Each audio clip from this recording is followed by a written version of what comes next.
ଚାଲନ୍ତୁ ସାଙ୍ଗମାନେ ଆଜି ବନେଇବା ଆମ ବ୍ରହ୍ମପୁର ସାଇଡ୍ର ଫଳ ଆମ୍ବିଳ। ମୁଁ ପରିବାରରେ ନେଇଛି ସାରୁ, ବୋଇତାଳୁ, ଗଣ୍ଠି କୋବି ଆଉ କଞ୍ଚା କଦଳୀ, ସବୁ ବାଇଗଣ ସବୁ କାଟିକି ନେଇ ଆସିଛି। କଢ଼େଇ ଗୋଟେ ଗ୍ୟାସ୍ ଦେହରେ ବସେଇ ତା ଦେହରେ ଦେଇଦେଇଛି ପାଣି, ହଳଦୀ ଗୁଣ୍ଡ ପକେଇ ଦେଇଛି।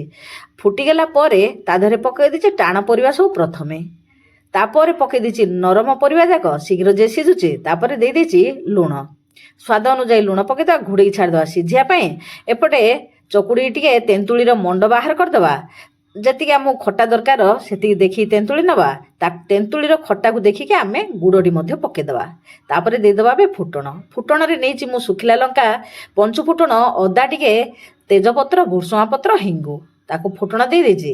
ଏବେ ତ ହେଇଗଲାଣି, ବଢ଼ିଆ ବାସ୍ନା ହେଉଛି ତେନ୍ତୁଳି ଆମ୍ବିଳଟି। ଚାଲନ୍ତୁ ଏବେ ବାଢ଼ିଦେବା, ଖାଇବାକୁ ଦେଇଦେବା ପୁଅକୁ ମୋର। ଏଇଭଳି ଜିନିଷ ସବୁ ମୋ ପୁଅର ବେଶୀ ଖୁସି। ଆଜି ପାଇଁ ରହୁଛି, ନମସ୍ତେ, ଜୟ ଜଗନ୍ନାଥ।